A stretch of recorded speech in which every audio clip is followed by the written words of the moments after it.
유진아, 친척 15명 모시고 왔다. 식비는 2만 원이면 되지. 남편 박성호의 그 한마디에 내 머릿속이 새하얘졌습니다. 점심도 못 먹은 채 보고서를 쓰던 오후, 거실은 이미 시댁 식구로 꽉 차 있었고 시어머니는 팔짱을 끼고 날 내려다보며 이렇게 말했죠. 며느리면 이 정도는 해야지. 하지만 그들은 몰랐습니다. 그날 내 10년 인생을 바꿀 반격이 시작된다는 걸.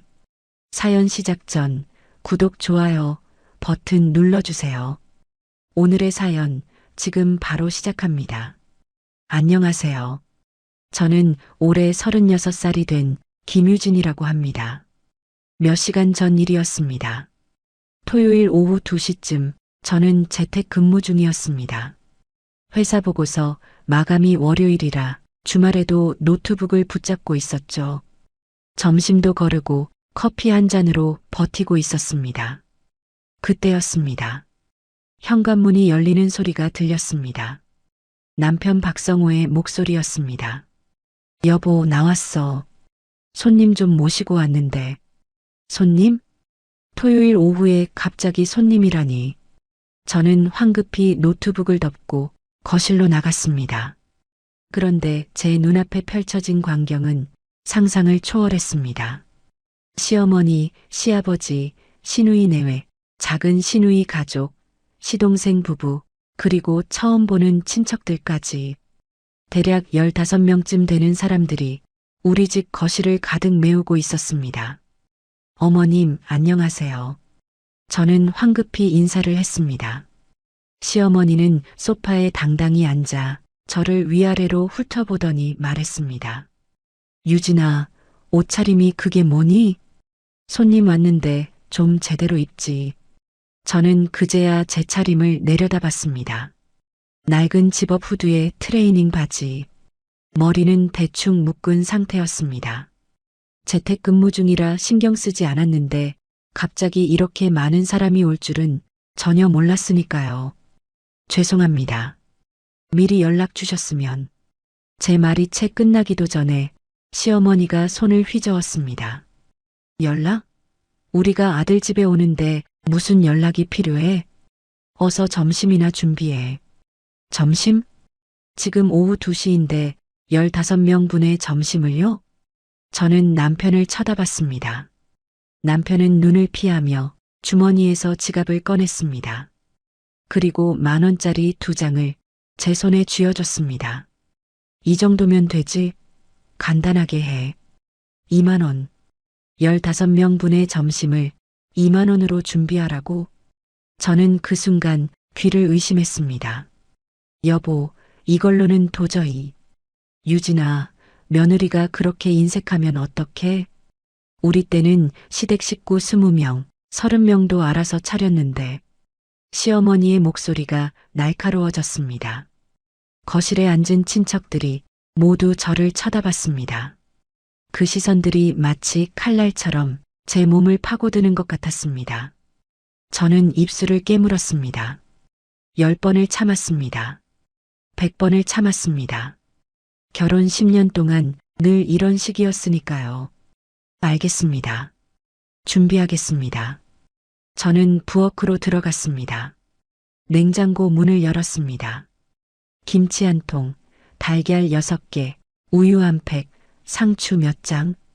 그게 전부였습니다. 어제 장을 보려고 했는데 남편이 돈 아껴야지 하며 장보기를 미루자고 했었죠. 그래서 월요일로 미룬 참이었습니다. 저는 다시 거실로 나갔습니다. 어머님, 죄송하지만 집에 재료가 없어서 마트에 다녀와야 할 것 같습니다. 시어머니가 코웃음을 쳤습니다. 그러게 평소에 살림을 제대로 하지. 며느리가 냉장고 관리도 못하면 어쩌니? 작은 시누이가 거들었습니다. 올케 언니, 요즘 젊은 사람들은 다 그렇게 사나 봐요. 호호. 저는 주먹을 꽉 쥐었습니다. 손톱이 손바닥을 파고들었습니다. 하지만 아무 말도 하지 않았습니다. 할 수 없었습니다. 그럼 다녀오겠습니다.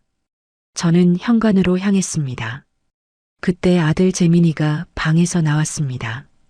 초등학교 2학년인 재민이는 제 눈치를 살피며 조용히 다가왔습니다. 엄마, 나도 같이 갈래. 재민이의 눈빛이 불안해 보였습니다. 아마 거실의 분위기를 느낀 모양이었습니다. 저는 재민이의 손을 잡았습니다. 그래, 같이 가자. 현관문을 나서는 순간 뒤에서 시어머니의 목소리가 들렸습니다. 1시간 안에 돌아와야 해. 우리 배고프단 말이야. 저는 그 말에 대답하지 않았습니다. 그냥 문을 닫고 재민이 손을 꽉 잡고 계단을 내려갔습니다. 엘리베이터 안에서 재민이가 조심스럽게 물었습니다. 엄마, 괜찮아? 저는 고개를 끄덕였습니다. 하지만 사실은 괜찮지 않았습니다. 전혀 괜찮지 않았습니다. 10년 동안 쌓이고 쌓인 감정들이 목까지 차올라 있었습니다. 언젠가는 터질 것 같은 그런 느낌이었습니다. 그리고 그날이 바로 오늘인지도 모른다는 생각이 스쳐 지나갔습니다. 아파트 밖으로 나왔습니다. 차가운 바람이 얼굴을 스쳤습니다. 저는 재민이 손을 잡고 마트 방향이 아닌 반대편으로 걸어갔습니다. 편의점. 바로 그곳으로 향했습니다. 제 머릿속에는 어떤 계획이 서서히 자리 잡고 있었습니다. 10년 동안 참아왔던 모든 것을 오늘 단 한 번에 끝낼 수 있는 그런 계획이었습니다. 편의점 문을 열었습니다. 종이 따르릉 소리를 냈습니다. 저는 재민이를 데리고 컵라면 코너로 향했습니다. 그리고 천천히, 아주 천천히 15개의 컵라면을 집기 시작했습니다. 모두 다른 맛으로. 재민이가 물었습니다. 엄마, 이거 할머니한테 드리는 거야? 저는 재민이를 보며 처음으로 그날 웃었습니다. 응, 특별한 점심 준비하는 거야. 그 순간부터 제 인생의 반격이 조용히 시작되고 있었습니다. 과연 유진은 컵라면 15개로 어떤 반격을 준비하고 있는 걸까요? 편의점 직원이 저를 쳐다봤습니다. 20살쯤 돼 보이는 남자 알바생이 제 손에 든 컵라면 15개를 보며 눈을 깜빡였습니다. 손님, 행사 중이라 한 분당 5개까지만 구매 가능한데요. 저는 고개를 저었습니다. 행사 상품 아니에요. 정가로 계산할게요. 알바생이 어깨를 으쓱했습니다. 그리곤 바코드를 하나씩 찍기 시작했습니다. B-, B-, B-. 리듬감 있게 울리는 계산대 소리가 묘하게 통쾌하게 들렸습니다. 총 18,000원입니다. 저는 남편이 준 2만 원을 내밀었습니다. 거스름 돈 2,000원을 받았습니다. 그리고 비닐봉투 2개에 컵라면을 나눠 담았습니다. 재민이가 하나를 들겠다고 했습니다. 저는 재민이 손에 가벼운 쪽을 쥐어줬습니다. 고마워, 우리 아들. 편의점을 나오는데 핸드폰이 진동했습니다. 남편이었습니다. 여보, 어디야? 벌써 30분 지났어. 어머니가 계속 뭐라고 하시는데. 저는 핸드폰을 귀에서 떼어냈습니다. 스피커폰으로 전환하지 않았는데도 남편의 목소리가 크게 들렸습니다. 짜증이 가득한 목소리였습니다. 지금 가고 있어요. 빨리 좀 와. 창피하게. 통화가 끊겼습니다. 저는 핸드폰을 주머니에 넣고 재민이와 함께 집으로 향했습니다. 걸어가는 내내 제 마음속에서 무언가가 움직이고 있었습니다. 10년 동안 단단하게 잠가뒀던 어떤 감정의 문이 조금씩 열리고 있었습니다. 결혼 초기가 떠올랐습니다. 26살 갓 결혼한 신부였던 저는 시댁 식구들에게 인정받고 싶었습니다. 명절마다 15가지 음식을 준비했고 시어머니 생신엔 호텔 뷔페를 예약했고 시댁 식구들 모임엔 늘 웃는 얼굴로 참석했죠. 하지만 돌아온 건 뭐였나요? 우리 며느리 참 순하긴 한데 요리 솜씨가 좀 떨어져. 유진이 친정이 변변찮아서 그래. 격이 좀 낮아. 애는 언제 나올 거야? 여자가 시집 오면 빨리 애를 낳아야지. 저는 모든 걸 참았습니다. 남편이 사랑해 줄 거라 믿었으니까요. 시간이 지나면 나아질 거라 믿었으니까요. 하지만 10년이 지난 지금 달라진 건 아무것도 없었습니다. 아니, 하나 달라진 게 있었습니다. 저였습니다. 예전에 저는 이미 사라졌고 남은 건 지치고 초라한 누군가의 며느리, 누군가의 아내, 그런 사람이었습니다. 아파트 현관에 도착했습니다. 엘리베이터를 타고 올라가는 동안 재민이가 제 손을 꽉 잡았습니다. 엄마, 할머니한테 혼날 것 같아? 저는 재민이를 내려다봤습니다. 8살 아들의 눈에 걱정이 가득했습니다. 아이가 이런 눈빛을 가지면 안 되는 건데. 괜찮아. 엄마가 다 해결할게. 엘리베이터 문이 열렸습니다. 우리 집 앞에 섰습니다. 저는 깊게 숨을 들이마셨습니다. 그리고 문을 열었습니다. 다녀왔습니다. 거실의 모든 시선이 저에게 쏠렸습니다. 시어머니가 벌떡 일어났습니다. 지금 몇 시야? 1시간이나 지났잖아. 장 보는데 1시간이 뭐가 필요해? 저는 대답하지 않았습니다. 신발을 벗고 조용히 거실로 들어갔습니다. 비닐봉투를 식탁 위에 올려놓았습니다. 뭐 샀어? 신우이가 물었습니다. 저는 봉투 안에서 컵라면을 하나씩 꺼내기 시작했습니다. 하나, 2개, 3개, 4개. 식탁 위에 컵라면이 쌓여갔습니다. 10개를 넘어서 15개가 되었습니다. 모두 다른 맛이었습니다. 김치라면, 해물라면, 불닭볶음면, 짜파구리, 육개장라면, 우동, 비빔라면, 쌀국수, 짬뽕라면. 거실이 조용해졌습니다. 믿을 수 없다는 표정들이 저를 향했습니다. 시어머니가 먼저 입을 열었습니다. 유진아, 이게 뭐야? 저는 침착하게 대답했습니다. 점심 준비했습니다. 2만 원으로 15분 식사, 이게 최선이었습니다. 뭐, 이게 점심이라고? 시어머니의 목소리가 커졌습니다.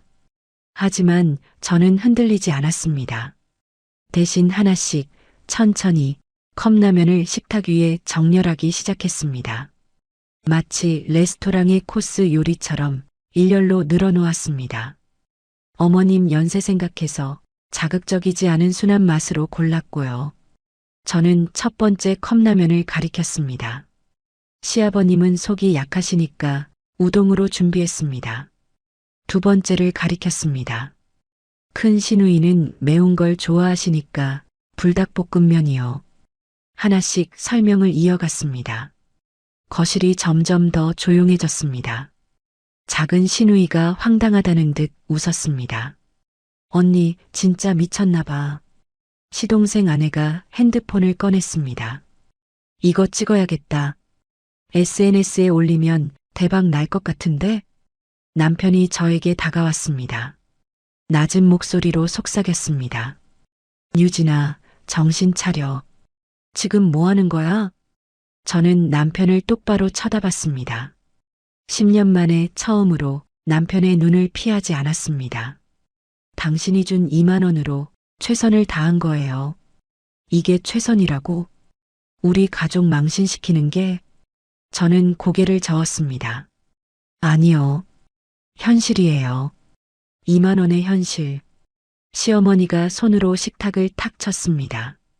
유진아, 지금 시어머니한테 대드는 거야? 아닙니다.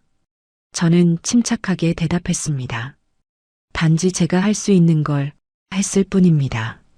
냉장고엔 김치랑 달걀밖에 없었고 주신 돈은 2만 원이었고 시간은 1시간이었습니다.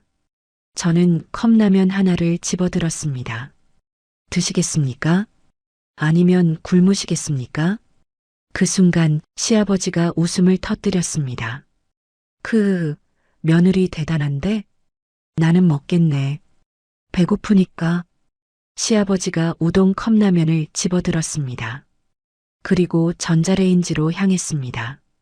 물 받아서 돌려야지. 오늘 점심은 이걸로 해결이네. 시어머니가 시아버지를 쳐다봤습니다. 여보, 당신마저 그러면 어떡해요. 하지만 시아버지는 신경 쓰지 않았습니다. 그저 물을 붓고 전자레인지에 컵라면을 넣었습니다. 그러자 이상한 일이 벌어졌습니다. 작은 시누이 남편이 조심스럽게 불닭볶음면을 집었습니다. 저도 하나. 그 다음엔 재민이가 짜파구리를 집었습니다. 할아버지, 저도 먹을래요. 도미노처럼 한 명씩 컵라면을 집어들기 시작했습니다. 결국 식탁 위의 컵라면은 모두 주인을 찾았습니다. 시어머니와 시누이들만 팔짱을 낀 채 서 있었습니다. 저는 그들을 보며 조용히 말했습니다. 어머님, 배고프시면 드세요. 남은 게 3개 있으니까. 시어머니의 얼굴이 붉어졌습니다. 분노로 수치심으로 복합적인 감정이 뒤섞인 표정이었습니다. 유진아, 오늘 일은 내가 절대 잊지 않을 거야. 저는 고개를 숙였습니다. 죄송합니다. 하지만 제 입꼬리는 살짝 올라가 있었습니다. 오늘 10년 만에 처음으로 저는 제가 하고 싶은 말을 했고 제가 하고 싶은 행동을 했습니다. 그리고 그 순간 제 안에서 무언가가 완전히 바뀌기 시작했습니다. 컵라면 반격 이후 유진의 삶에는 어떤 변화가 찾아올까요? 전자레인지가 돌아가는 소리만 거실에 울려 퍼졌습니다. 띵 마이너스 띵 마이너스 띵 마이너스. 한 명씩 컵라면을 꺼내 각자 자리에 앉았습니다. 시아버지가 먼저 젓가락을 들었습니다. 오랜만에 먹어보는구만. 시아버지의 한마디에 다른 친척들도 하나둘 젓가락을 들었습니다. 후루룩 마이너스 소리가 여기저기서 났습니다. 저는 부엌 한쪽에 서서 그 광경을 지켜봤습니다. 시어머니와 큰 시누이, 작은 시누이만 여전히 팔짱을 낀 채 컵라면을 먹지 않고 있었습니다. 큰 시누이가 가방을 집어들었습니다. 엄마, 전화 갈게요. 이런 모욕은 못 참겠어요. 작은 시누이도 따라 일어났습니다. 저도요. 언니 차에 태워주세요. 시어머니가 저를 쏘아봤습니다. 유진아, 오늘 일 때문에 우리 딸들이 상처받았어. 이거 어떻게 할 거야? 저는 고개를 숙였습니다. 죄송합니다. 하지만 제 목소리엔 미안함이 담겨 있지 않았습니다. 시어머니도 그걸 느꼈는지 헛웃음을 쳤습니다. 좋아. 두고 보자. 며느리가 이렇게 나오는데 시어머니도 가만히 있진 않을 거야. 시어머니와 시누이들이 나갔습니다. 쿵 마이너스하고 문이 닫혔습니다. 거실에 남은 사람들은 묵묵히 컵라면을 먹었습니다. 아무도 뭐라고 하지 않았습니다. 오히려 분위기가 이상하게 편안해진 것 같았습니다. 작은 시누이 남편이 말했습니다. 형부, 이거 의외로 맛있는데요? 시동생이 고개를 끄덕였습니다. 저도 집에서 자주 먹어요. 간편하고 좋던데. 남편 박성호만 굳은 표정으로 앉아 있었습니다. 저를 쳐다보지도 않았습니다. 1시간쯤 지나자 친척들이 하나둘 일어났습니다. 형님, 저희는 이만 가보겠습니다. 수고하셨어요, 올케님. 인사를 하고 나가는 사람들, 아무도 저를 나무라지 않았습니다. 오히려 몇몇은 문 앞에서 조용히 말했습니다. 올케, 오늘 잘했어요. 어머님이 너무 심하긴 했어요. 모두 떠나고 집엔 저와 남편 그리고 재민이만 남았습니다. 남편이 소파에서 벌떡 일어났습니다. 유진아, 미쳤어? 오늘 무슨 짓을 한 거야? 저는 설거지를 시작했습니다. 컵라면 용기들을 모아 쓰레기통에 버렸습니다. 2만 원으로 최선을 다했어요. 최선? 그게 최선이야? 우리 가족 망신시킨 게? 저는 손을 멈추지 않았습니다. 설거지를 계속했습니다. 당신 가족이 먼저 저를 망신시켰잖아요. 뭐? 남편의 목소리가 높아졌습니다. 연락도 없이 15명을 데려오고 2만 원을 주면서 점심 준비하라고 하고 그게 정상인가요? 그게 뭐 어때서? 우리 어머니 성격 당신도 알잖아. 맞춰주면 되는 거지. 저는 수세미를 싱크대에 내려놓았습니다. 물을 잠그고 남편을 똑바로 쳐다봤습니다. 10년 동안 맞춰줬어요. 그럼 앞으로도 맞춰줘야지. 싫어요. 그 한마디에 남편이 입을 다물었습니다. 저는 처음으로 남편에게 싫다고 말했습니다. 10년 동안 한 번도 거절하지 않았던 제가 오늘 처음으로 명확하게 선을 그었습니다. 유진아, 지금 저 이제 못 참아요.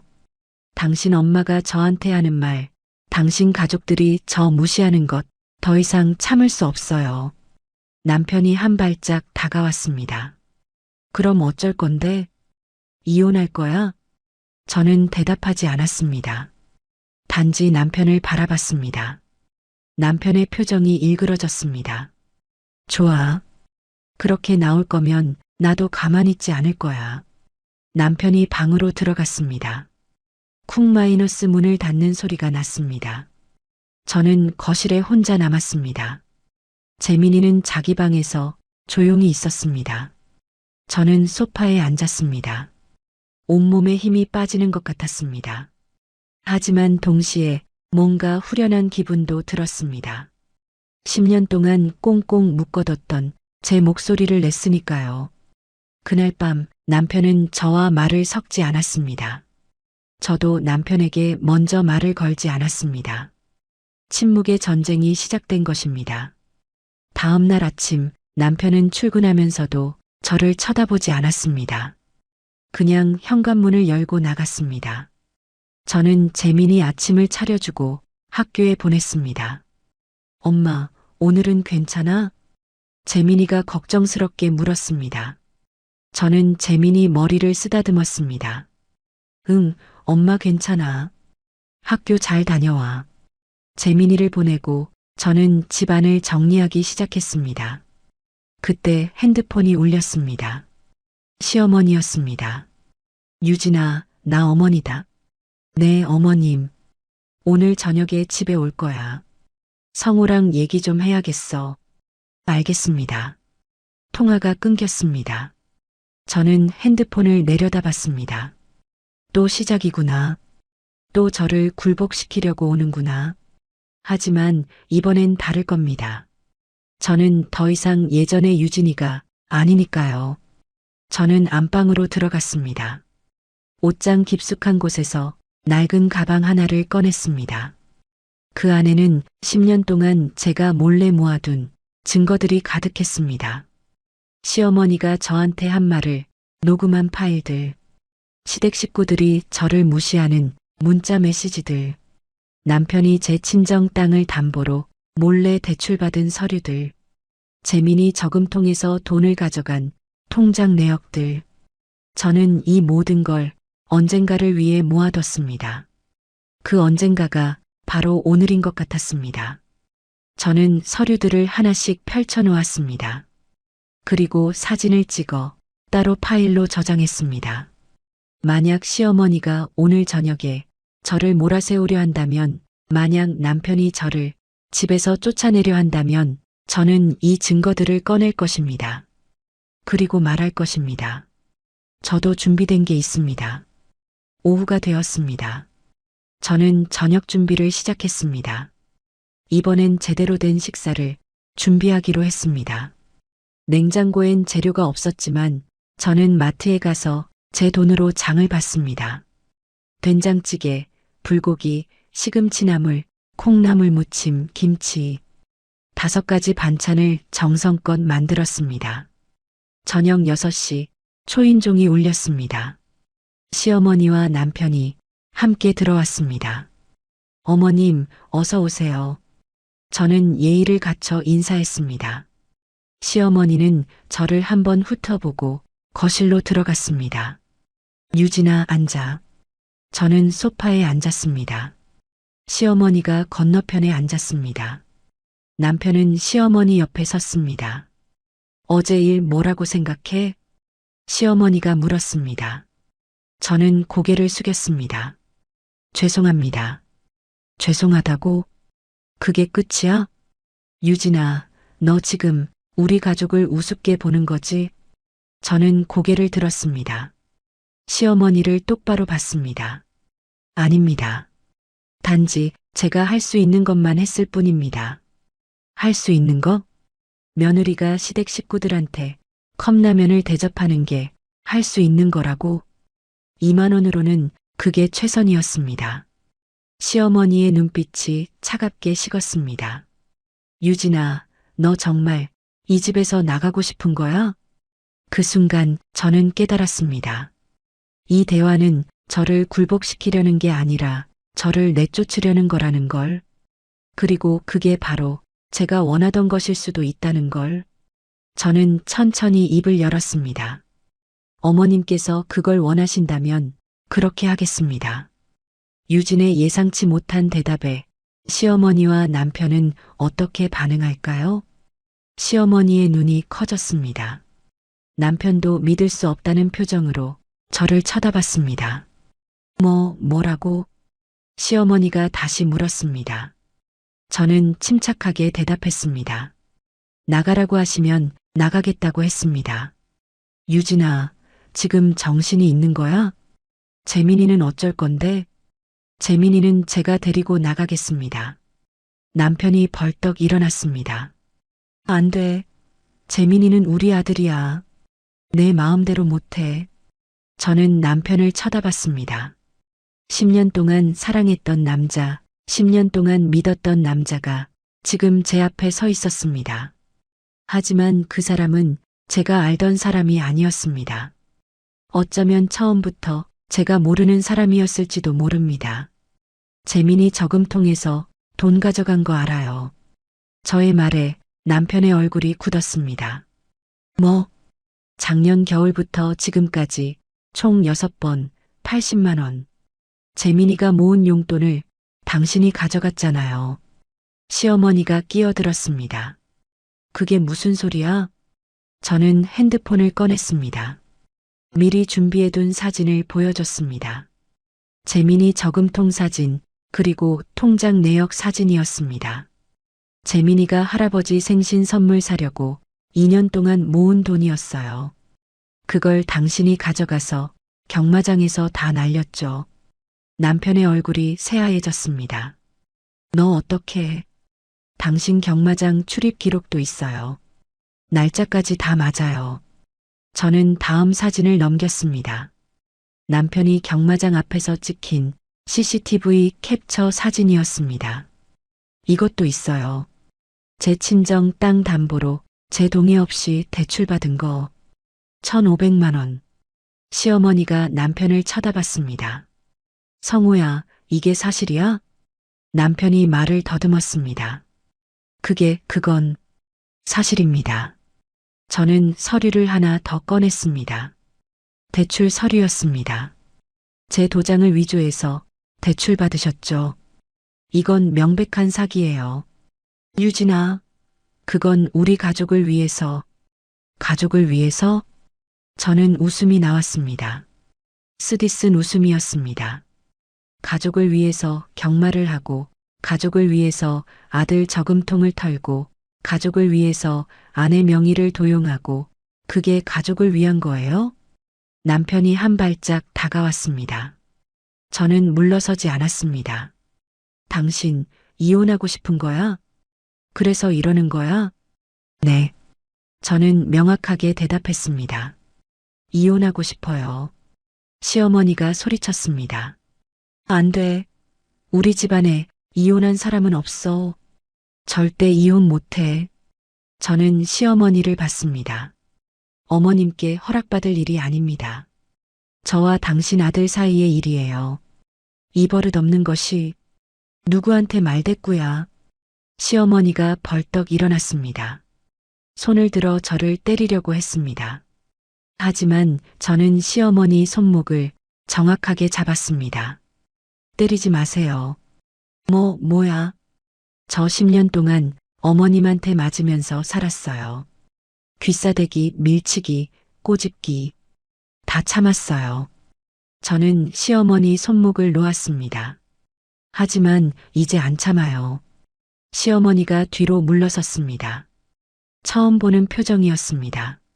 당황한 표정, 두려워하는 표정, 남편이 저를 붙잡으려 했습니다. 유진아, 진정해. 우리 얘기 좀 하자.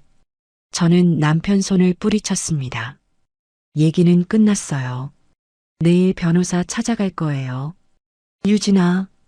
남편의 목소리가 커졌습니다. 그 소리에 재민이 방문이 열렸습니다. 재민이가 복도로 나왔습니다.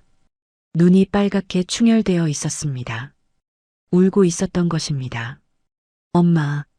재민이가 저를 보며 떨리는 목소리로 불렀습니다. 저는 재민이에게 달려갔습니다. 재민이를 품에 안았습니다. 재민아, 괜찮아. 엄마가 다 해결할게. 재민이가 제 품에서 울었습니다. 엄마, 아빠랑 헤어지는 거야? 저는 재민이 머리를 쓰다듬었습니다. 대답할 수가 없었습니다. 남편이 다가왔습니다. 재민아, 아빠한테 와.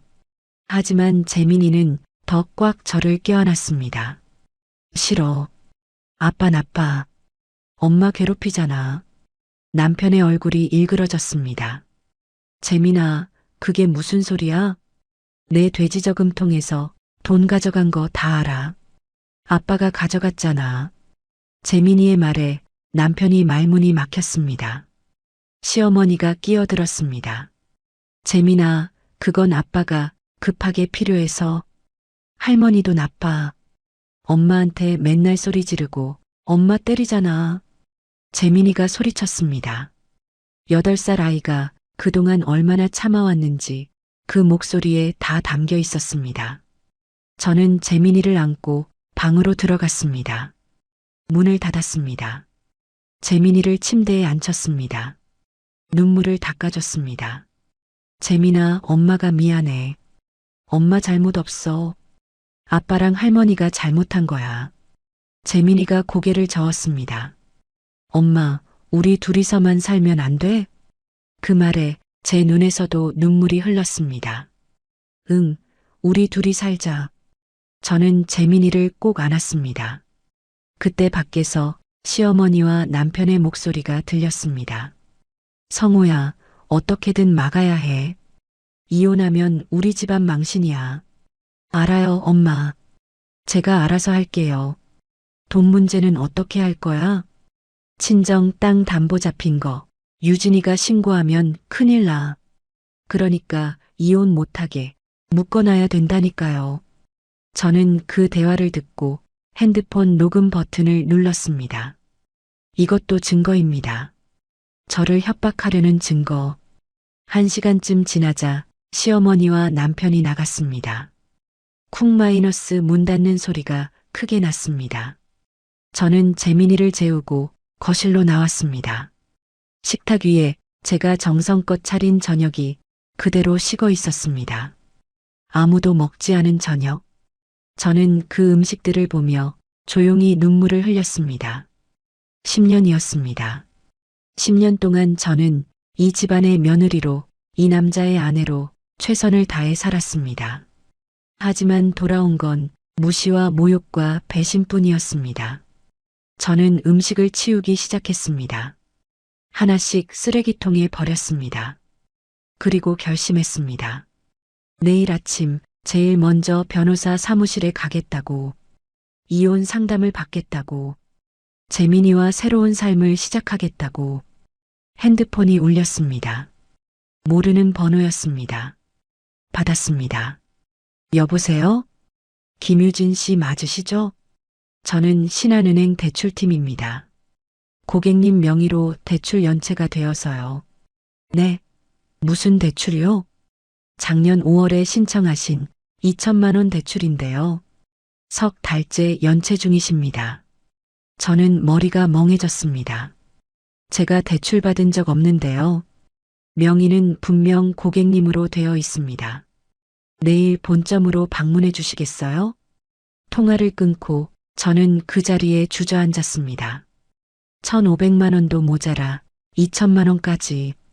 제 명의로 된 빚이 총 3,500만 원. 남편이 제 인생을 빚더미로 만들어 놓은 것입니다. 하지만 저는 포기하지 않았습니다. 대신 더 단단하게 결심을 굳혔습니다. 이제 정말 끝을 봐야 할 때였습니다. 다음 날 아침 남편은 일찍 출근했습니다. 저를 쳐다보지도 않고 그냥 나갔습니다. 저는 재민이를 학교에 보내고 곧장 은행으로 향했습니다. 신한은행 대출팀 상담실. 직원이 서류를 펼쳐 보였습니다. 여기 보시면 작년 5월 15일에 신청하셨고 담보는 경기도 파주 소재 토지로 되어 있습니다. 제 친정 땅이었습니다. 돌아가신 어머니가 제게 물려주신 유일한 재산. 신청서 좀 볼 수 있을까요? 직원이 서류를 건넸습니다. 저는 신청서를 확인했습니다. 서명란에 분명 제 이름이 적혀 있었습니다. 하지만 그 글씨는 제 것이 아니었습니다. 이거 위조된 겁니다. 제가 쓴 서명이 아니에요. 직원의 표정이 굳어졌습니다. 그럼 신고하셔야 합니다. 경찰서에 고소장을 제출하시고 은행에도 위조 서류 신고를 하셔야 해요. 남편이 한 거예요. 제 도장을 훔쳐서. 직원이 난감한 표정을 지었습니다. 부부 사이라도 동의 없이 명예 도용하면 형사처벌 대상입니다. 저는 고개를 끄덕였습니다. 고소하겠습니다. 필요한 서류 알려주세요. 은행을 나와 바로 경찰서로 향했습니다. 민원실에서 고소장을 작성했습니다. 피고소인 남편 박성호. 혐의 사문서 위조, 명예 도용. 경찰관이 물었습니다. 남편분이시면 합의 가능하신가요? 저는 고개를 저었습니다. 합의 안 합니다. 끝까지 갈 겁니다. 이혼 생각하고 계신 거죠? 네. 경찰관이 한숨을 쉬었습니다. 요즘 이런 케이스 많이 늘었어요. 부부 사이 명예 도용. 증거 확실하시면 처벌 가능합니다. 고소장을 제출하고 집으로 돌아왔습니다. 오후 2시쯤 핸드폰이 울렸습니다. 남편이었습니다. 유진아, 너 경찰서 갔어? 응. 미쳤어? 나 고소했다며? 응, 했어. 남편의 목소리가 떨렸습니다. 유진아, 제발. 고소 취하해줘. 내가 잘못했어. 이제 와서 잘못했다고? 3,500만 원 빚을 내 명의로 만들어 놓고? 그게 사업 자금이 필요해서. 사업? 경마장 가는 게 사업이야? 남편이 말을 잃었습니다. 오늘 저녁에 집에 올게. 우리 얘기 좀 하자. 할 얘기 없어. 변호사 통해서 얘기해. 통화를 끊었습니다. 손이 떨렸지만 마음은 단단했습니다. 저는 안방 옷장을 열었습니다. 제일 깊숙한 곳, 겨울 이불 밑에 숨겨둔 낡은 가방을 꺼냈습니다. 10년간의 기록. 저는 그 가방을 식탁 위에 올려놓고 하나씩 꺼내기 시작했습니다. 첫 번째, 비밀 가계부. 결혼 첫 해부터 작성한 시댁에 들어간 모든 돈의 기록. 명절 용돈, 생신 선물, 경조사비, 시댁집 수리비. 총 8,200만 원. 두 번째, 녹음 파일. 시어머니가 저를 모욕한 말들, 남편이 저를 무시한 말들, 모두 핸드폰에 녹음되어 있었습니다. 너희 친정은 변변찮아. 며느리 주제에 말대꾸야. 애도 제대로 못 낳으면서. 세 번째, 상처 사진. 시어머니한테 맞아서 생긴 팔에 멍 자국들, 얼굴에 긁힌 상처들. 날짜별로 정리되어 있었습니다. 네 번째, 문자 메시지 캡처. 시누이들이 단톡방에서 저를 험담한 내용들. 오빠 왜 그런 애랑 결혼했대? 집안도 별로인데. 애 하나밖에 못 낳았잖아. 다섯 번째, 병원 기록. 유산했을 때 혼자 병원에 갔던 기록. 남편에게 전화했지만 바빠, 혼자 처리해라는 문자 한 통뿐이었습니다. 여섯 번째, 재민이 저금통 내역. 남편이 돈을 가져간 날짜와 통장에서 빠져나간 날짜가 정확히 일치했습니다. 저는 이 모든 걸 하나씩 사진으로 찍었습니다. 그리고 클라우드에 저장했습니다. USB에도 백업했습니다. 이메일로도 제 계정에 보냈습니다. 절대 잃어버리지 않도록. 그때 초인종이 울렸습니다. 남편이었습니다. 문을 열자 남편이 황급히 들어왔습니다. 유진아, 고소 취하해줘. 제발. 저는 대답하지 않고 식탁을 가리켰습니다. 남편이 식탁을 봤습니다. 그리고 얼굴이 새하얘졌습니다. 이게 뭐야? 10년간의 기록이야. 당신과 당신 가족이 나한테 한 모든 것. 남편이 서류를 집어들었습니다. 손이 떨렸습니다. 너 이걸 언제부터? 결혼 첫 해부터? 혹시 모를 나를 대비해서. 남편이 저를 쳐다봤습니다. 유진아, 우리 그냥 조용히 헤어지자. 이렇게 하지 말고. 조용히? 저는 웃음이 나왔습니다. 당신네 가족이 날 조용히 괴롭혔던 것처럼? 유진아, 난 이제 조용히 안 해. 법정에서 다 밝힐 거야. 당신이 나한테 한 것, 당신 가족이 나한테 한 것, 전부 다. 남편의 얼굴이 일그러졌습니다. 그럼 재민이는? 재민이 생각은 안 해? 재민이 생각하니까 이러는 거야. 저는 남편을 똑바로 봤습니다. 재민이가 이런 집안에서, 이런 아빠 밑에서 자라는 게 더 무서워. 남편이 한 발짝 다가왔습니다. 유진아, 제발. 마지막으로 부탁할게. 고소만 취하해줘. 싫어. 유진아. 남편의 목소리가 커졌습니다. 그 순간 남편이 제 팔을 잡았습니다. 저는 팔을 뿌리쳤습니다. 하지만 남편은 놓지 않았습니다. 유진아, 정신 차려. 고소하면 나 전과자 돼. 그럼 재민이는 어떡하고. 재민이는 내가 키워. 안 돼. 남편이 저를 밀쳤습니다. 저는 뒤로 비틀거렸습니다. 소파에 부딪혔습니다. 그 순간 현관문이 열렸습니다. 재민이었습니다.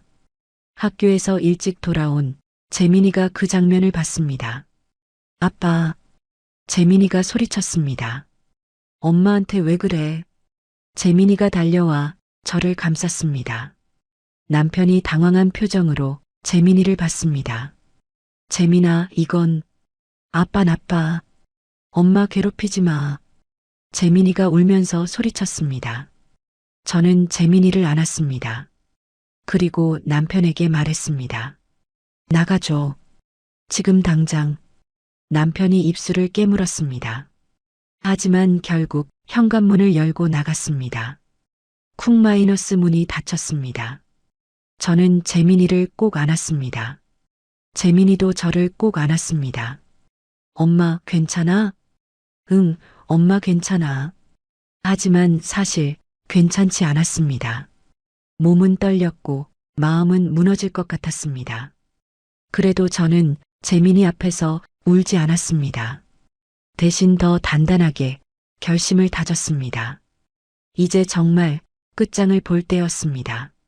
그날 밤 저는 재민이를 재우고 변호사를 찾아봤습니다. 인터넷으로 검색했습니다. 이혼 전문 변호사, 명예 도용 소송, 여러 법무법인이 나왔습니다. 저는 그 중에서 리뷰가 가장 좋은 곳을 선택했습니다. 다음 날 아침 재민이를 학교에 보내고 법무법인을 찾아갔습니다. 강남역 근처 큰 빌딩 12층. 엘리베이터를 타고 올라가는 동안 심장이 두근거렸습니다. 이게 정말 제 인생을 바꾸는 순간이었습니다. 상담실로 안내받았습니다. 40대 중반쯤 보이는 여성 변호사가 저를 맞았습니다. 안녕하세요. 최은경 변호사입니다. 김유진입니다. 저는 준비해온 서류를 책상 위에 펼쳐놓았습니다. 녹음 파일, 문자 메시지, 대출 서류, 병원 기록, 상처 사진, 비밀 가계부. 변호사가 하나씩 확인했습니다. 눈빛이 점점 진지해졌습니다. 정리를 정말 잘하셨네요. 10년 동안 모은 겁니다. 명예도용권은 형사고소 가능합니다. 이혼 소송과 별개로 진행되고요. 변호사가 서류를 넘기며 말했습니다. 재산 분할은 혼인 기간 중 형성된 재산을 나누는데 남편분 빚이 많으면 오히려 불리할 수 있어요. 빚은 제 명의로 된 거라서 저한테 책임이 없지 않나요? 동의 없이 만든 빚이라는 증거가 확실하니까 그 부분은 면책 가능합니다. 변호사가 고개를 끄덕였습니다.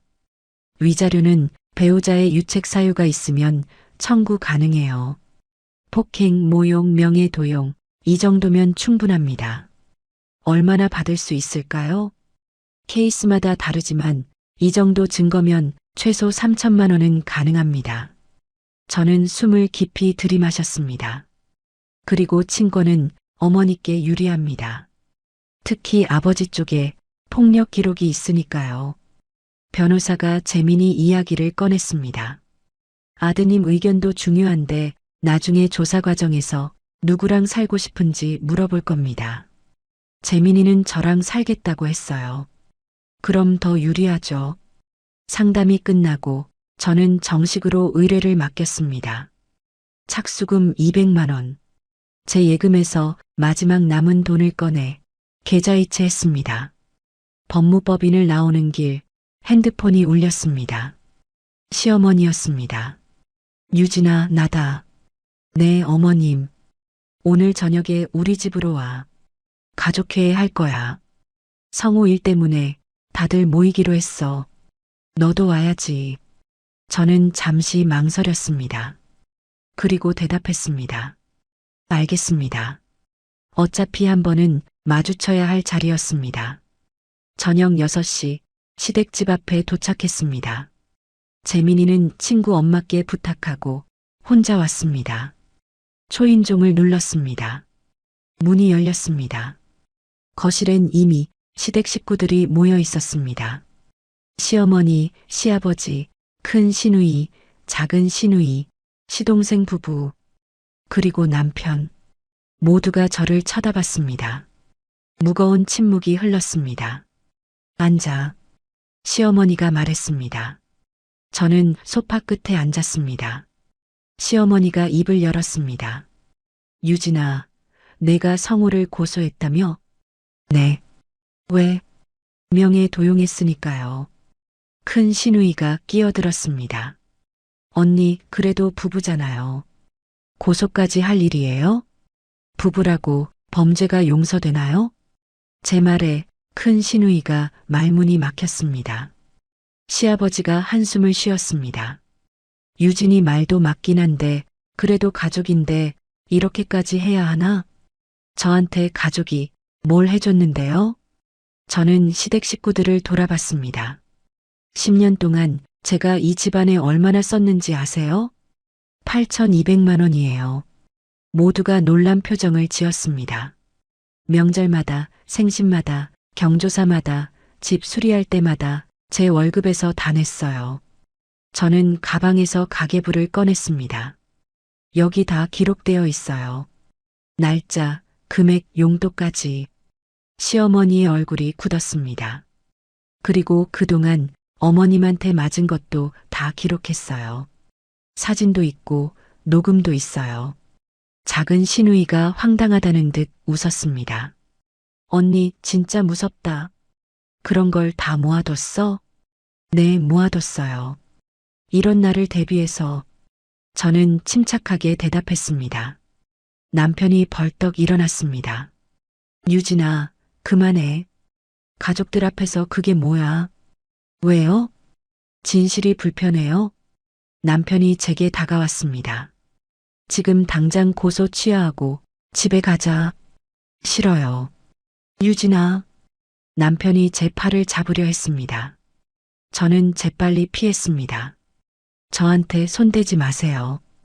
이것도 폭행이에요. 시어머니가 소리쳤습니다. 유진아, 내가 지금 우리 가족을 협박하는 거야? 아니요, 협박이 아니라 제 권리를 찾는 거예요. 저는 가방에서 서류를 꺼냈습니다. 이혼 합의서예요. 여기 서명하세요. 거실이 조용해졌습니다. 남편이 서류를 받아들었습니다. 손이 떨렸습니다. 유진아, 진심이야? 네, 진심이에요. 남편이 서류를 바닥에 던졌습니다. 안 해. 절대 이혼 안 해. 그럼 법정에서 봐요. 저는 일어났습니다. 재판으로 가면 더 불리해질 거예요. 합의 이혼이 나을 텐데. 시어머니가 앞을 막았습니다. 유진아, 내가 나가면 재민이는 못 데려가. 재민이 친권은 제가 가져갈 거예요. 안 돼. 왜요? 재민이 저금통 털어간 사람이 무슨 자격으로 아버지 노릇해요? 제 말에 시아버지가 남편을 쳐다봤습니다. 성호야, 그게 사실이야? 남편이 고개를 숙였습니다. 저는 현관으로 향했습니다. 뒤에서 시어머니가 소리쳤습니다. 유진아, 넌 후회할 거야. 우리 집안을 무시하면 어떻게 되는지 두고 봐. 저는 뒤돌아봤습니다. 어머님, 이미 10년 동안 후회하면서 살았어요. 이제 더 이상 후회 안 하려고 나가는 거예요. 문을 열고 나왔습니다. 차가운 밤 공기가 얼굴을 스쳤습니다. 저는 깊게 숨을 들이마셨습니다. 그리고 처음으로 진짜 자유를 느꼈습니다. 시댁을 나온 저는 곧장 재민이를 데리러 갔습니다. 친구 엄마가 문을 열어주며 걱정스러운 눈빛으로 물었습니다. 유진 씨, 괜찮으세요? 얼굴이 안 좋아 보여요. 네, 괜찮아요. 고맙습니다. 재민이가 현관으로 나왔습니다. 저는 재민이 손을 잡고 아파트로 돌아왔습니다. 집에 도착해서 저는 재민이와 마주 앉았습니다. 재민아, 엄마가 할 말이 있어. 응, 엄마. 우리 이사 갈 거야. 재민이가 눈을 깜빡였습니다. 어디로요? 외할머니 집으로. 돌아가신 어머니의 집. 경기도 파주에 있는 작은 단독주택이었습니다. 어머니가 평생 사셨던 곳. 제가 태어나고 자란 곳. 결혼하고 나서 한 번도 가지 않았던 곳이었습니다. 남편이 싫어했거든요. 그런 시골집에 왜 가? 하지만 이제 남편 눈치 볼 필요가 없었습니다. 외할머니 집? 그 넓은 마당 있는 집? 응, 거기. 재민이 얼굴이 밝아졌습니다. 좋아. 나 그 집 좋아. 다음 날부터 저는 짐을 싸기 시작했습니다. 옷, 책, 재민이 장난감. 필요한 것만 챙겼습니다. 남편 물건은 하나도 건드리지 않았습니다. 사흘 뒤 이삿짐 센터를 불렀습니다. 작은 트럭 한 대면 충분했습니다. 남편에게 문자를 보냈습니다. 오늘 이사 갑니다. 짐 열쇠는 우편함에 넣어뒀어요. 답장은 오지 않았습니다. 오후 2시 트럭이 출발했습니다. 저와 재민이는 제 차를 타고 뒤따라갔습니다. 파주까지 1시간 반. 어머니 집 앞에 도착했을 때 벌써 해가 기울고 있었습니다. 낡은 철문을 열었습니다. 삐걱 마이너스 소리가 났습니다. 마당엔 잡초가 무성했습니다. 1년 넘게 사람이 안 살았으니 당연했습니다. 하지만 집은 그대로였습니다.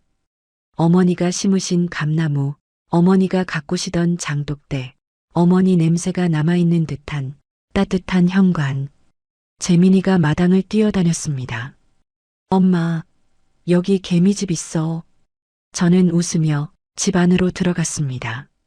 거실, 안방, 작은 방, 부엌. 모든 게 어머니 생전 모습 그대로였습니다. 이삿짐을 들여놓고 청소를 시작했습니다. 먼지를 닦고 마루를 쓸고 창문을 열어 바람을 들였습니다. 해가 지고 저녁이 되었습니다. 재민이와 저는 간단히 라면으로 저녁을 먹었습니다. 엄마, 여기 좋다. 아빠 집보다 훨씬 좋아. 재민이 말에 저도 고개를 끄덕였습니다. 응, 엄마도 그래.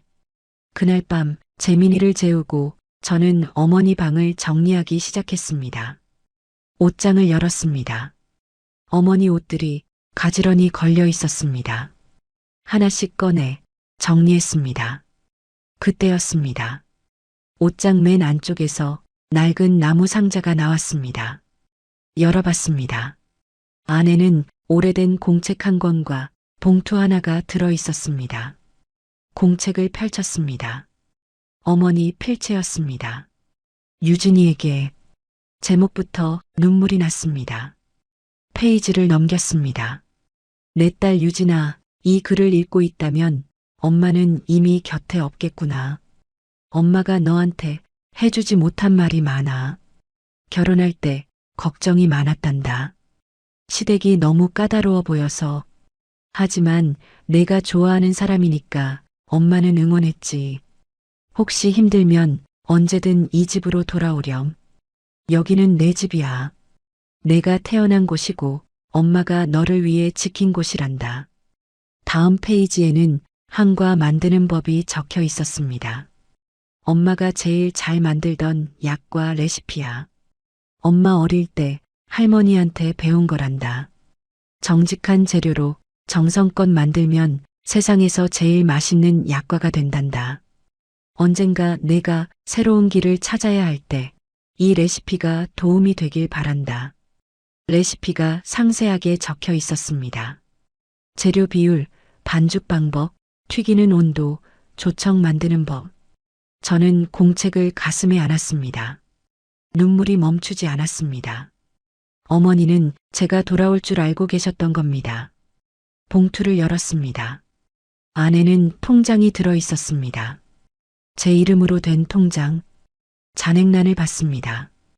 2,500만 원. 메모지가 함께 들어 있었습니다. 유진아, 엄마가 평생 모은 돈이야. 내가 힘들 때 쓰렴. 엄마는 내가 행복했으면 좋겠어. 남의 눈치 보지 말고 당당하게 살았으면 좋겠어. 엄마가 못 이룬 꿈을 내가 이뤘으면 좋겠어. 사랑한다, 내 딸. 저는 그 자리에 주저앉았습니다. 소리 없이 울었습니다. 어머니는 돌아가시기 전부터 제 미래를 준비해 주셨던 겁니다. 한참을 울고 나서 저는 공책을 다시 펼쳤습니다. 약과 레시피를 천천히 읽었습니다. 밀가루 3컵, 참기름 반컵, 생강즙 2스푼, 소주 3스푼, 꿀 4스푼. 레시피를 읽다 보니 어머니가 약과 만드시던 모습이 떠올랐습니다. 주말 아침마다 부엌에서 반죽하시던 모습, 노릇노릇 튀겨내시던 모습, 조청에 담그시던 모습. 유진아, 와서 맛 좀 봐라. 이번엔 어떠니? 늘 제 의견을 물으시던 어머니.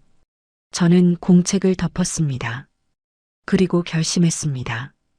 어머니의 레시피로 새로운 시작을 하겠다고. 다음 날 아침 저는 재래시장으로 향했습니다. 밀가루, 참기름, 생강, 꿀, 잣, 대추. 레시피에 적힌 재료를 하나하나 샀습니다. 집으로 돌아와 부엌에 재료를 펼쳐 놓았습니다. 재민이가 학교 간 사이 저는 반죽을 시작했습니다. 어머니 레시피를 보며 한 단계씩 따라했습니다. 하지만 쉽지 않았습니다. 반죽이 너무 질었습니다. 다시 밀가루를 넣었습니다. 이번엔 너무 뻣뻣했습니다. 세 번째 시도, 겨우 적당한 농도가 되었습니다. 반죽을 밀대로 밀고 네모나게 잘랐습니다. 기름에 튀겼습니다. 노릇노릇 어머니가 만드시던 색이 나왔습니다. 조청을 끓였습니다. 튀긴 약과를 담갔습니다. 완성. 하나를 집어 입에 넣었습니다. 달콤하고 고소하고 부드러웠습니다. 어머니 맛이었습니다. 저는 그 순간 확신했습니다. 이걸로 새로운 인생을 시작할 수 있다고. 약과를 만든 지 일주일. 저는 매일 아침 부엌에서 반죽을 했습니다. 하지만 매번 어머니 맛이 나오진 않았습니다. 어떤 날은 너무 딱딱했고 어떤 날은 너무 무르게 부서졌습니다. 어떤 날은 색이 너무 진했고 어떤 날은 모양이 흐트러졌습니다. 실패한 약과들이 부엌 한쪽에 쌓여갔습니다. 재민이가 학교에서 돌아와 그걸 보며 말했습니다. 엄마, 이거 다 먹어도 돼? 응, 먹어도 돼. 재민이는 실패한 약과도 맛있다며 잘 먹었습니다. 하지만 저는 알았습니다. 이건 팔 수 있는 수준이 아니라는 걸. 한 달이 지났습니다. 통장 잔액이 줄어들고 있었습니다. 재료비, 생활비, 재민이 학원비. 2,500만 원이 어느새 2천만 원이 되었습니다. 불안했습니다. 변호사 비용도 내야 하고 이혼 재판도 준비해야 하는데 약과는 계속 실패하고 어느 날 저녁 재민이가 물었습니다. 엄마 힘들어? 아니 괜찮아. 거짓말. 엄마 요즘 밤에 자다가 일어나잖아. 재민이가 제 손을 잡았습니다. 엄마, 우리 다시 아빠한테 돌아갈까? 싫어. 아니, 엄마가 힘들어 보여서. 저는 재민이를 안았습니다. 엄마는 괜찮아. 이게 더 행복해. 하지만 사실 확신이 서지 않았습니다. 과연 제가 혼자 재민이를 키우고 사업까지 할 수 있을까? 다음 날 아침 저는 다시 부엌에 섰습니다. 어머니 레시피를 펼쳤습니다. 한 줄 한 줄 다시 읽기 시작했습니다. 그리고 발견했습니다. 반죽은 마음을 담아 천천히 치대야 한단다. 급하게 하면 약과도 그걸 안단다. 이 문장을 저는 그냥 지나쳤던 겁니다. 저는 늘 급했습니다. 빨리 만들어야 빨리 팔 수 있고 빨리 돈을 벌 수 있다고 생각했습니다.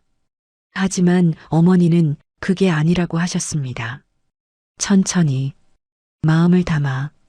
저는 그날부터 달라졌습니다. 반죽을 치댈 때 어머니를 떠올렸습니다.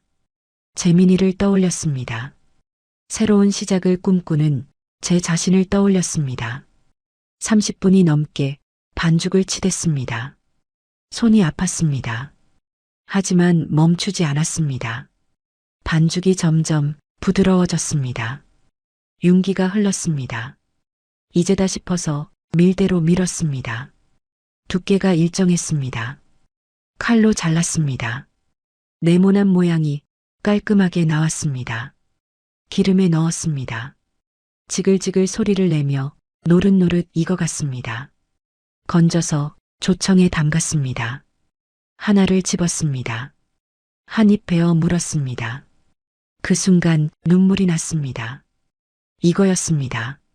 어머니 맛이었습니다. 겉은 바삭하고 속은 촉촉하고 달콤함이 입안 가득 퍼졌습니다. 엄마, 재민이가 학교에서 돌아왔습니다. 저는 약과를 재민이에게 건넸습니다. 먹어봐. 재민이가 한 입 베어 물었습니다. 눈이 커졌습니다. 엄마, 이거 진짜 맛있어. 외할머니 맛이야. 재민이도 기억하고 있었던 겁니다.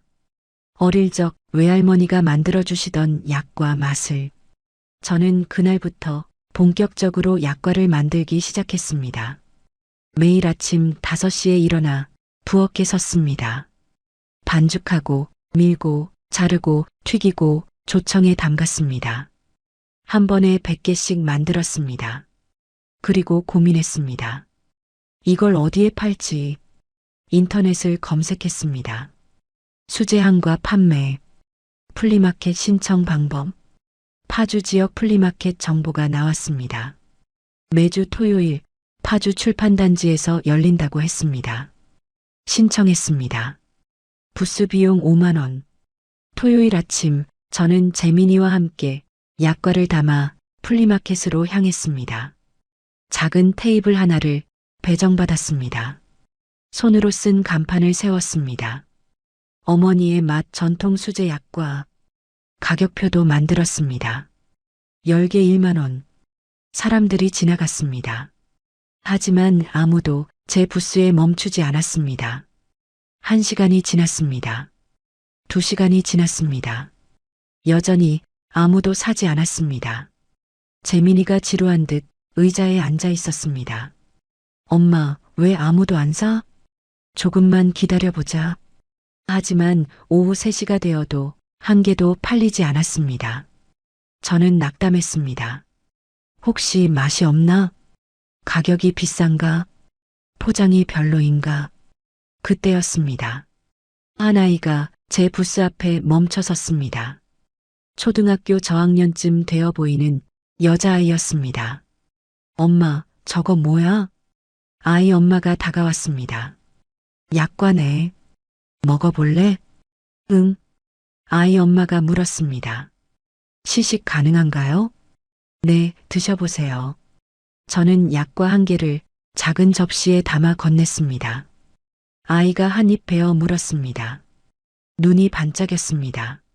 엄마, 이거 진짜 맛있어. 할머니가 만들어주시던 거랑 똑같아. 아이 엄마도 한 입 먹어봤습니다. 표정이 밝아졌습니다. 어머, 이거 정말 맛있네요. 요즘 이런 맛내는 약과 찾기 힘든데. 감사합니다. 2봉지 주세요. 첫 판매였습니다. 2만 원. 제 손이 떨렸습니다. 아이 엄마가 약과를 받아들고 주변 사람들에게 말했습니다. 여기 약과 진짜 맛있어요. 꼭 사보세요. 그 말 한마디가 모든 걸 바꿨습니다. 사람들이 하나둘 제 부스로 모여들었습니다. 저도 하나 주세요. 2봉지요. 선물용으로 5봉지 포장해 주세요. 순식간에 약과가 동났습니다. 저는 믿을 수가 없었습니다. 100개를 준비했는데 1시간 만에 다 팔린 겁니다. 재민이가 제 손을 잡았습니다. 엄마, 우리 성공했어. 저는 재민이를 안았습니다. 그리고 조용히 말했습니다. 응, 우리 성공했어. 첫 플리마켓 이후 저는 매주 토요일마다 약과를 팔러 나갔습니다. 첫째 주 100개 완판, 둘째 주 200개 완판, 셋째 주 300개 완판. 입소문이 났습니다. 파주 플리마켓에 가면 진짜 맛있는 약과 파는 곳 있어요. 넷째 주가 되자 사람들이 아침부터 줄을 섰습니다. 사장님, 저번에 먹어봤는데 너무 맛있어서 또 왔어요. 선물용으로 10봉지 주세요. 혹시 인터넷 판매 안 하세요? 그 말에 저는 생각했습니다. 인터넷 판매. 집에 돌아와 인터넷 쇼핑몰을 알아봤습니다. 스마트 스토어 개설 방법, 상품 등록 방법, 배송 시스템 하나씩 공부했습니다. 일주일 뒤 어머니의 맛 스마트 스토어가 문을 열었습니다. 상품은 하나, 전통 수제 약과, 가격은 플리마켓과 동일하게 10개에 1만 원. 사진은 재민이가 찍어줬습니다. 엄마, 이렇게? 응, 좋아. 각도 완벽해. 상품 설명도 정성껏 썼습니다. 돌아가신 어머니의 레시피로 정직한 재료만 사용해 만듭니다. 인공 감미료, 방부제 일절 무첨가. 주문 후 바로 만들어 배송합니다. 스토어를 오픈했습니다. 첫날 주문이 들어왔습니다. 5건, 둘째 날 10건, 셋째 날 20건, 일주일 뒤엔 하루 50건이 넘었습니다. 저는 잠을 줄였습니다. 새벽 3시에 일어나 반죽을 시작했습니다. 재민이가 학교 가기 전에 첫 번째 배치를 튀겼습니다. 재민이가 학교 간 사이 2번째, 3번째 배치를 만들었습니다. 오후엔 포장하고 저녁엔 택배 보내고 매일 이 과정을 반복했습니다. 한 달이 지나자 매출이 1,000만 원을 넘었습니다. 2달째 2천만 원, 3달째 3천만 원. 리뷰가 쌓이기 시작했습니다. 시어머니 선물했는데 처음으로 칭찬받았어요. 아이가 너무 좋아해서 매주 주문합니다. 할머니 생각나는 맛이에요. 눈물 났어요. 리뷰를 읽을 때마다 가슴이 뭉클했습니다. 어머니의 맛이 이렇게 많은 사람들에게 전해지고 있다는 게. 그러던 어느 날 전화가 왔습니다. 안녕하세요. 현대백화점 식품 MD입니다. 네, 안녕하세요. 스마트 스토어에서 상품 보고 연락드렸는데요. 혹시 백화점 입점 생각 있으세요? 저는 심장이 멎는 줄 알았습니다. 백화점이요? 네, 저희 판교점에서 전통함과 코너를 새로 만드는데 사장님 제품이 딱 맞을 것 같아서요. 감사합니다. 하고 싶습니다. 일주일 뒤 백화점 미팅이 잡혔습니다. 저는 샘플로 약과 100개를 준비했습니다. 정성껏 포장해서 백화점으로 갔습니다. MD와 바이어 3명이 시식을 했습니다. 맛이 정말 좋네요. 식감도 훌륭하고요. 이 정도면 충분히 가능합니다. 계약이 성사되었습니다. 판교 현대백화점 지하 1층 식품관. 한 달 뒤부터 입점이 확정되었습니다. 저는 집으로 돌아와 재민이에게 말했습니다. 재민아, 엄마 약과가 백화점에 들어가. 재민이가 소리쳤습니다. 진짜? 우와, 대박. 재민이와 하이파이브를 했습니다. 백화점 입점 준비가 시작되었습니다. 포장 디자인을 새로 했습니다. 한지 느낌의 고급스러운 상자, 어머니 손글씨를 담은 로고, 가격도 조정했습니다. 백화점 수수료를 감안해 15개에 2만 원으로. 첫 입점 날 저는 백화점에 나갔습니다. 지하 1층 한과 코너. 제 약과가 진열대에 가지런히 놓여 있었습니다. 어머니의 맛 전통 수제 약과. 저는 그 앞에 서서 한참을 바라봤습니다. 여기까지 오기까지 정말 많은 일이 있었습니다. 시댁에서의 굴욕, 남편과의 이혼, 혼자 재민이 키우며 사업 시작한 것. 모든 게 꿈만 같았습니다. 첫날 약과는 전량 완판되었습니다. 백화점 측에서 연락이 왔습니다. 사장님, 물량 늘릴 수 있으세요? 반응이 너무 좋아서요. 네, 가능합니다.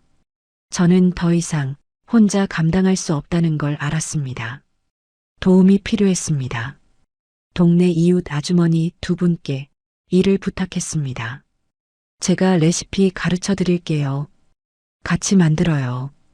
아주머니들이 흔쾌히 응했습니다. 유진 씨, 우리가 도와줄게요. 생산량이 늘었습니다. 하루 1000개까지 가능해졌습니다. 그러던 중 또 다른 전화가 왔습니다. 안녕하세요. 홈쇼핑 GS샵입니다. 네, 안녕하세요. 백화점에서 상품 보고 연락드렸는데요. 홈쇼핑 방송 어떠세요? 홈쇼핑? 저는 숨을 깊이 들이마셨습니다. 하겠습니다. 한 달 뒤 첫 홈쇼핑 방송이 잡혔습니다. 오후 2시 30분 방송. 준비한 물량 5,000개. 방송 당일 저는 스튜디오에 갔습니다. 슈호스트가 약과를 들어 카메라에 보여줬습니다. 여러분, 이거 정말 어릴 적 할머니 맛이에요. 한 입 베어 물었습니다. 어머, 진짜 맛있어요. 이거 대박 나겠는데요? 방송 시작 5분 만에 1000개가 팔렸습니다.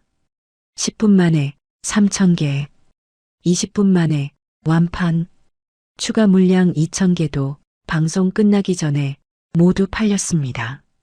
저는 믿을 수가 없었습니다. 총 7000개, 매출 1억 4천만 원. 단 30분 만에 슈호스트가 제 손을 잡았습니다. 사장님, 대박이에요. 다음 방송 또 잡아요. 스튜디오를 나오는데 핸드폰이 울렸습니다. 변호사였습니다. 유진 씨, 좋은 소식이에요.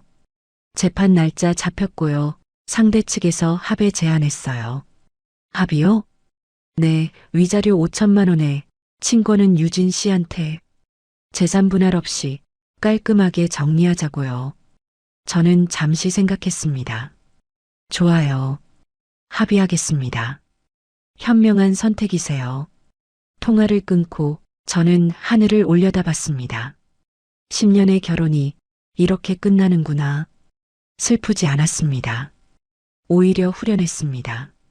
이제 정말 새로운 시작이었습니다. 이혼 합의가 끝나고 석 달이 지났습니다. 어머니의 맛은 이제 제법 알려진 브랜드가 되었습니다. 백화점 새 곳, 홈쇼핑 정규 편성, 온라인 스토어 월 매출 5천만 원. 직원도 5명으로 늘었습니다. 저는 어머니 집 옆에 작은 공방을 마련했습니다. 거기서 매일 약과를 만들었습니다. 어느 날 변호사에게서 연락이 왔습니다. 유진 씨 상대 측에서 소송 하나 제기했어요. 무슨 소송이요? 사업체 재산분할 청구요. 유진 씨 사업이 혼인 중 형성된 거라고 주장하네요. 저는 한숨이 나왔습니다. 혼인 중이 아니라 이혼 후에 시작한 건데요. 그걸 증명해야 해요. 시작 시점 관련 자료 다 준비해 주세요. 법정에 서게 되었습니다. 남편과 시어머니가 건너편에 앉아 있었습니다. 남편 측 변호사가 주장했습니다. 김유진 씨의 사업은 혼인 관계 유지 중 남편의 경제적 지원으로 시작된 것입니다. 저희 변호사가 반박했습니다. 증거를 제시하세요. 남편이 언제 얼마를 지원했는지. 남편 측 변호사가 말을 더듬었습니다. 그게 직접적 증거는 없지만 증거 없는 주장은 받아들일 수 없습니다. 판사가 저를 보며 물었습니다. 김유진 씨, 사업 시작 자금은 어디서 마련하셨습니까? 저는 서류를 제출했습니다. 어머니께서 남겨주신 유산으로 시작했습니다. 2,500만 원 통장 개설일자와 이혼 확정 날짜 확인하시면 이혼 후 개설된 걸 알 수 있습니다. 판사가 서류를 확인했습니다. 인정됩니다. 남편이 벌떡 일어났습니다. 판사님, 그래도 제가 10년 동안 생활비를. 판사가 남편을 제지했습니다. 피고인은 앉으세요. 생활비 제공은 혼인 중 당연한 의무이며 사업 자금 지원과는 무관합니다. 시어머니가 소리쳤습니다. 이건 불공평해요. 우리 아들이 10년 동안 얼마나 고생했는데. 판사가 시어머니를 쳐다봤습니다. 방청석에서 소란 피우시면 퇴정 조치합니다. 시어머니가 입을 다물었습니다. 판사가 판결을 내렸습니다. 원고 박성호의 청구를 기각합니다. 피고 김유진의 사업체는 혼인관계와 무관하게 이혼 후 독자적으로 형성된 재산으로 인정합니다.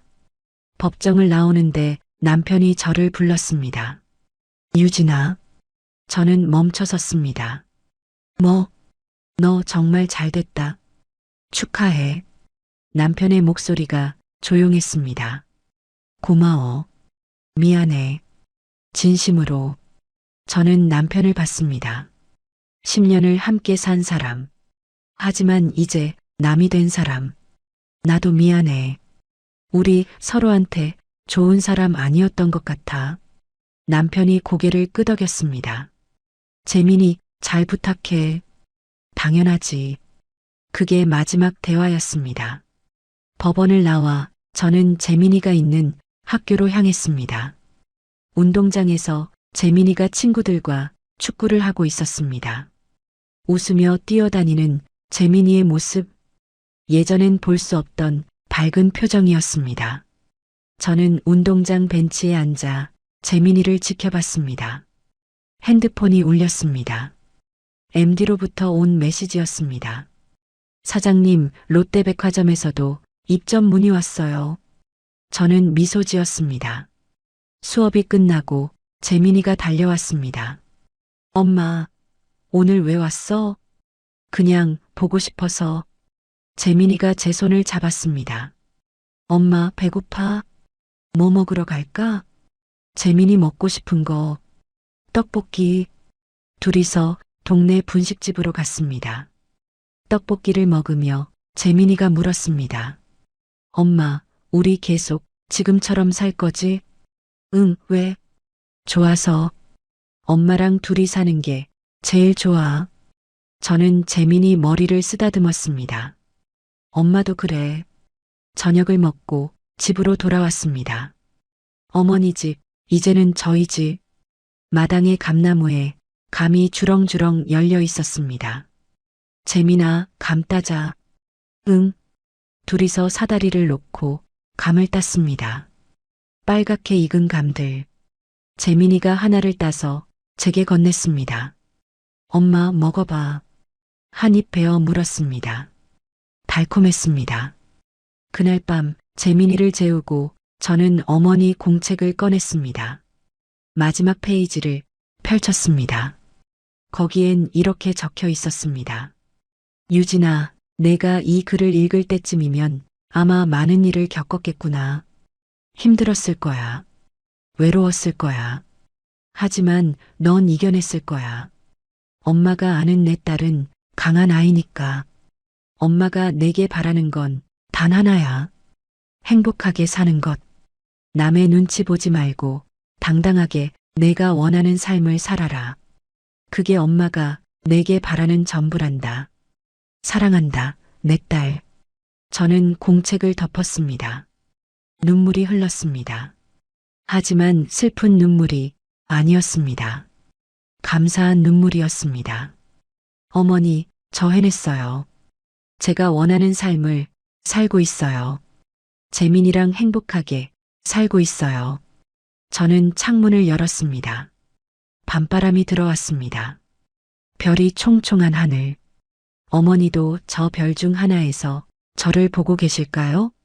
저는 하늘을 향해 조용히 말했습니다. 엄마 고마워요. 그리고 사랑해요. 바람이 불었습니다. 마치 어머니의 대답처럼 저는 미소 지으며 창문을 닫았습니다. 그리고 내일을 준비했습니다. 내일도 약과를 만들 거예요. 어머니의 맛으로 더 많은 사람들에게 행복을 전할 거예요. 그게 바로 제 새로운 인생이니까요. 여러분, 김유진의 이야기 어떠셨나요? 10년의 굴욕을 이겨내고 자신만의 길을 찾은 한 여성의 반격기. 이 이야기가 누군가에게 작은 용기가 되길 바랍니다. 힘든 상황에서도 포기하지 않는다면 반드시 새로운 길이 열린다는 것을. 좋아요 버튼으로 마음을 표현해 주세요. 그리고 구독과 알림 설정까지 해주시면 앞으로도 더 감동적이고 재미있는 이야기로 찾아뵙겠습니다. 감사합니다.